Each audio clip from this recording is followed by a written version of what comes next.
Halo sobat-sobat semua, kembali lagi di channel Behold.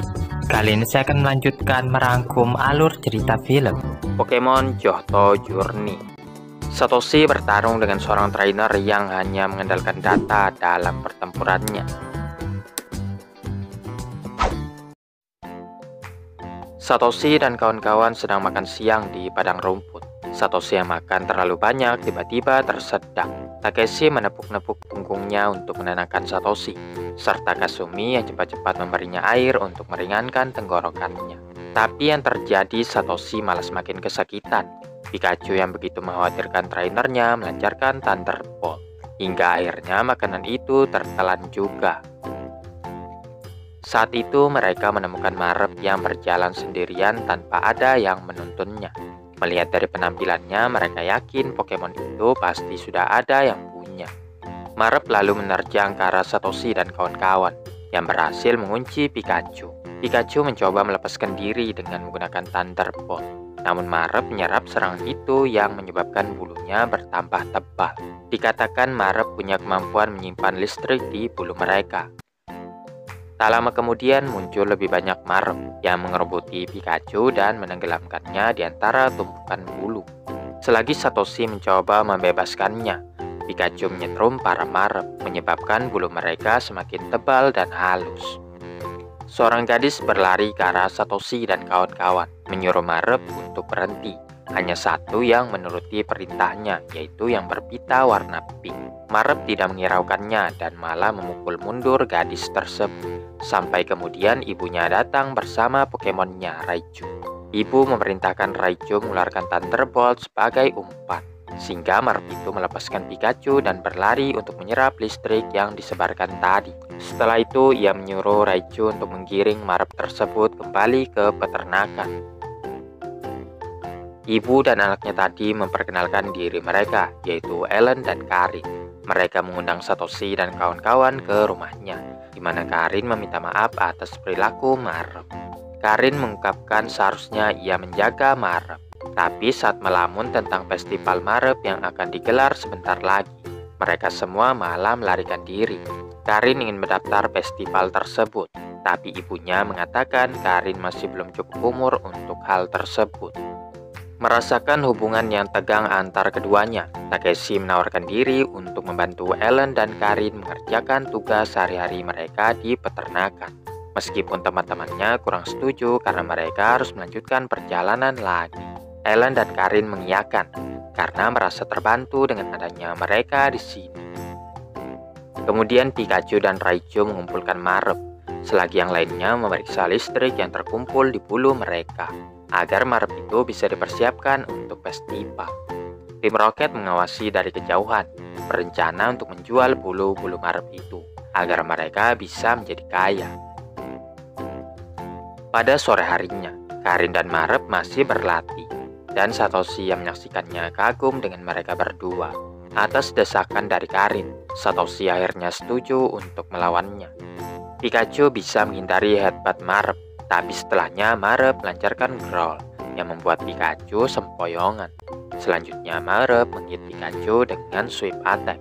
Kedua Pokemon lalu beradu Thunderbolt. Pikachu yang kalah kekuatannya untuknya bisa menghindari Thunderbolt tersebut. Pada akhirnya Marep yang terlalu banyak menggunakan serangan listrik jatuh dengan sendirinya. Satoshi mengatakan sebaiknya Marep diistirahatkan dulu untuk malam ini. Karin mengaku terlalu fokus untuk memenangkan festival, sehingga lupa merawat Pokemonnya. Satoshi memberinya sedikit nasihat, bahwa hubungan antar trainer dan Pokemon merupakan yang terpenting. Satoshi bisa melihat hal tersebut dari Karin, membuat Karin yang tadinya sedih kini agak mendingan.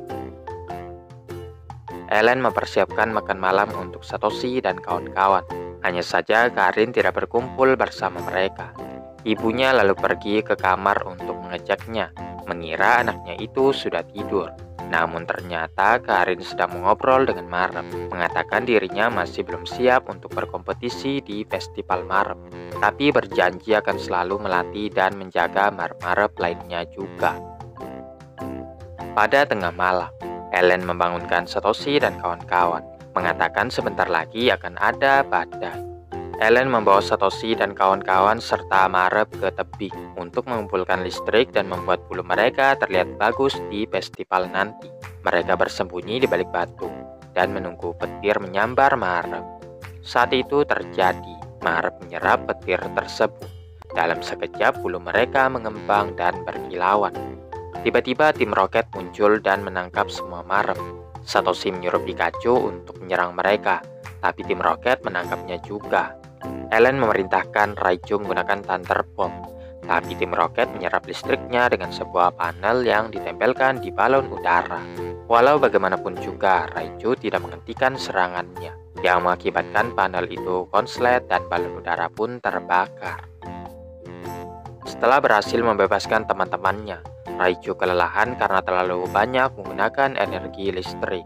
Musashi dan Kojiro mengeluarkan Arbok dan Wisik, sementara Ellen mengandalkan Marep.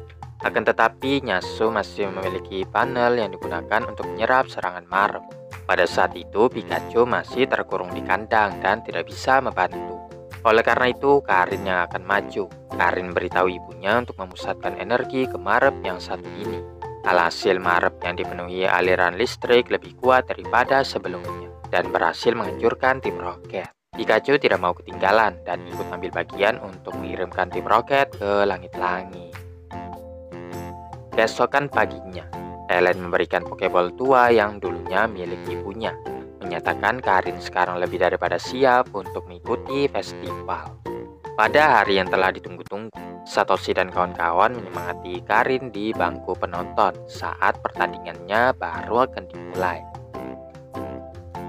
Ketika tim roket mendiskusikan rencana untuk menculik Pikachu, mereka diinterupsi oleh seorang pria yang bertanya apakah mereka mau bertarung melawannya. Tim roket dengan senang hati menerima tantangan pria itu. Pria itu lalu memanggil Caesar yang bisa mengalahkan tim roket dengan mudahnya.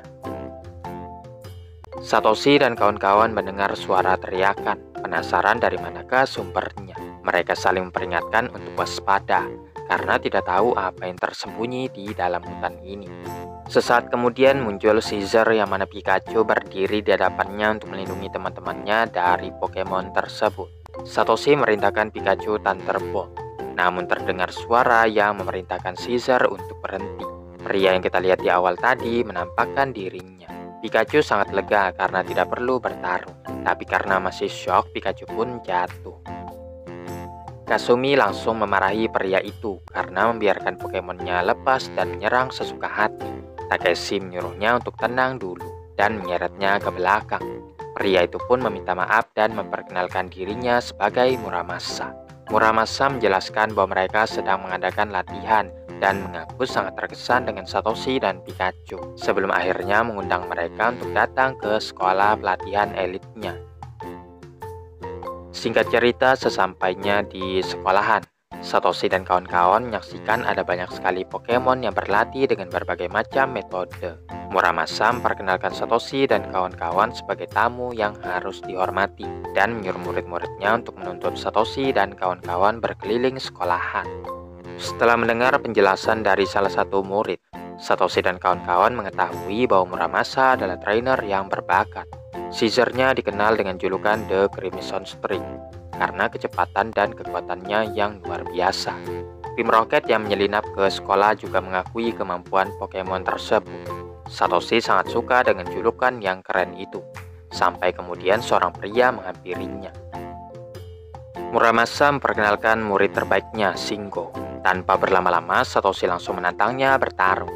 Tapi Shingo malah duduk dan membuka laptop dan mulai menelusuri database tentang Satoshi. Shingo menjelaskan database ini berisi semua data yang berhubungan dengan trainer manapun. Tim roket yang mendengar hal ini memutuskan untuk mencuri laptop tersebut. Shingo menjabarkan data Satoshi, mengatakan Satoshi sangat beruntung karena bisa sampai ke 16 besar di Indigo League. Shingo juga berkomentar bagaimana Charizard yang tidak mematuhi perintahnya menyebabkan Satoshi tereliminasi. Satoshi menegaskan ia sudah jauh lebih kuat sekarang dan bersikeras melawan Shingo untuk membuktikan dirinya. Namun Shingo menolak dengan alasan bahwa Satoshi akan kalah menurut data. Hal ini juga didukung oleh murid-murid lainnya yang mengatakan Satoshi tidak akan bisa menang melawannya. Meskipun Satoshi terus mendesak Shingo untuk bertarung dengannya, Shingo menyuruh Muramasa untuk menemukan lawan yang bisa mengajarinya sesuatu yang belum diketahuinya dan berlalu pergi. Muramasa menceritakan bahwa Shingo belum pernah bertarung selama setahun lebih karena yakin dapat memprediksi hasil pertarungan apapun dengan laptopnya. Muramasa merasa sangat prihatin karena muridnya itu sedang tersesat. Shingo membutuhkan pertarungan yang akan menyadarkannya bahwa Pokemon lebih dari sekedar data dan angka. Satoshi menyatakan bahwa dirinya lah yang akan menyadarkan Shingo itu. Satoshi segera mendatangi Shingo, menyeretnya menjauhi laptop, memberi kesempatan bagi Nyasu untuk menyambungkan kabel ke laptop itu, agar tim Rocket bisa mendownload data yang ada di dalamnya. Namun Musashi mengacaukannya dengan menarik kabel dan ingin laptopnya saja ketimbang datanya. Saat itu mereka dihadapkan dengan Caesar yang memotong kabel. Tim Rocket segera mengirimkan Pokemon-Pokemonnya untuk melawan Caesar. Shingo yang hendak mengambil laptopnya hampir saja terkena serangan, kalau saja tidak dilindungi Caesar Muramasa. Satoshi mengajak Shingo untuk sama-sama menghadapi tim Rocket. Tapi sebelum itu Shingo harus mengecek data mereka dulu. Sayangnya Shingo tidak menemukan data apapun tentang tim Rocket. Tim Rocket menghina database yang kurang update itu. Shingo yang marah lalu mengeluarkan Caesar-nya, yang katanya tidak pernah kalah dalam pertarungan. Shingo duduk sambil membawa laptopnya, dengan webcamnya terfokus pada tim Rocket sehingga bisa merekam pertarungan itu. Setelah menganalisis Pokemon tim Rocket, Shingo merintahkan Caesar Quick Attack yang mengalahkan semua Pokemon tim Rocket hanya dengan sekali hit. Ketika Satoshi menjelaskan kepada Shingo bahwa pertarungan lebih dari sekedar menang, Shingo akhirnya setuju untuk melawannya. Muramasa mengambil posisi sebagai wasit dan menyatakan bahwa pertandingan akan menjadi pertarungan 1 lawan 1. Shingo memilih Caesar, sementara Satoshi memanggil Heracross. Shingo memulai serangan pertama dengan Caesar Quick Attack, dan Satoshi merintahkan Heracross menggunakan Leer. Tapi sebelum move itu mempengaruhinya, Caesar lebih dulu memukul Heracross. Shingo telah menganalisis bahwa kecepatan Heracross masih di bawah Caesar. Heracross bangkit lagi, tapi Shingo menyuruh Caesar menggunakan Metal Claw. Caesar mengangkat Heracross lewat tanduknya. Satoshi dengan cepat memerintahkan Heracross mengandalkan bobot tubuhnya supaya bisa mendarat dengan aman. Kemudian Heracross membalas dengan Horn Attack yang mengenai Caesar. Dan hal itu sama sekali tidak sesuai dengan perhitungan Shingo. Shingo merintahkan Caesar Agility yang membuat Heracross kebingungan karena tidak bisa mengimbangi kecepatannya.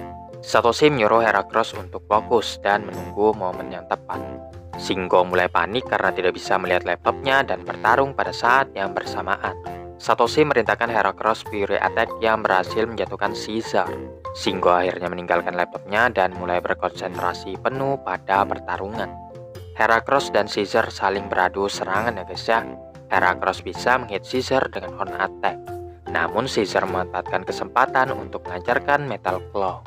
Serangan itu ternyata tidak efektif terhadap cangkang keras Heracross. Heracross mengcounternya dengan Horn Attack yang melemparkan Caesar, dan hal itu memberi kemenangan kepada Satoshi. Shingo berjanji kepada gurunya bahwa tidak akan mengandalkan data lagi dalam pertarungan. Shingo berterima kasih kepada Satoshi karena telah menyadarkannya, dan keduanya setuju untuk bertarung lagi di lain kesempatan.